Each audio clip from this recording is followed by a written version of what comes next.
മറ്റു വാർത്തകളിലേക്ക് കൊല്ലത്ത് അങ്കണവാടിയിലെ ഗ്യാസ് സിലിണ്ടർ മോഷ്ടിച്ചു. ചിതറ 36 നമ്പർ അങ്കണവാടിയിലാണ് മോഷണം നടന്നത്. അങ്കണവാടിയിലെ ജീവനക്കാരിയാണ് സിലിണ്ടർ മോഷ്ടിച്ച് കടത്തിയത്. നിറച്ച കുറ്റി വീട്ടിലേക്ക് കടത്തിയ ശേഷം ഒഴിഞ്ഞ കുറ്റി തിരികെ വെച്ചായിരുന്നു തിരിമറി നടത്തിയത്. അത് ഹെൽപ്പർ എടുത്തുകൊണ്ട് പോയതായിട്ട് വർക്കർ എടുത്തുകൊണ്ട് പോയതായിട്ട് സമ്മതിക്കുകയും ചെയ്യും. ഇത് വെറും ഒരു നിസ്സാരവൽക്കരിച്ച് കളയാൻ പറ്റുന്ന ഒരു വിഷയമല്ല.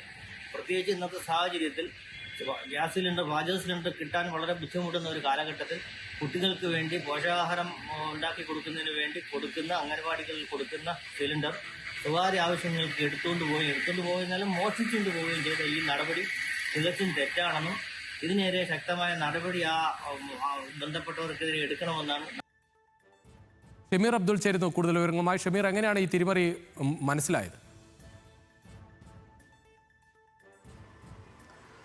പാചകവാത സിലിണ്ടറിന് വലിയ ക്ഷാമം നേരിടുന്ന സാഹചര്യത്തിലാണ് അംഗൻവാടിയിലെ ജീവനക്കാരി കടുംകൈ ചെയ്തത്. അതായത് മാർച്ച് ആദ്യവാരം എടുത്ത ഈ നിറഞ്ഞ ഗ്യാസ് കുറ്റി ഇത്തരത്തിൽ അംഗൻവാടിയിൽ എത്തിച്ച ശേഷം അവിടെ നിന്ന് ഓട്ടോറിക്ഷയിൽ കടത്തി വീട്ടിലേക്ക് കൊണ്ടുപോവുകയായിരുന്നു, വീട്ടിലെ ഉപയോഗത്തിനായി കൊണ്ടുപോവുകയായിരുന്നു. അതിനുശേഷം നാട്ടുകാരിൽ ചില ആളുകൾ ഇത് കണ്ടതിനെ തുടർന്ന് ഈ അംഗൻവാടി പഞ്ചായത്ത് പ്രസിഡന്റിനെ അടക്കം വിവരം അറിയിക്കുകയും ചെയ്തു. തുടർന്ന് കുട്ടികൾക്ക് പിന്നീടുള്ള ദിവസങ്ങളിൽ ഭക്ഷണം പാചകം ചെയ്യാൻ ഇത്തരത്തിൽ പാചകവാതക ക്ഷാമം ഉണ്ട്, അതുകൊണ്ട് ഭക്ഷണം കൊടുക്കാൻ കഴിയില്ല എന്ന് പറഞ്ഞതോടുകൂടിയാണ് ഈ സംഭവം വളരെ ഗൗരവകരമായി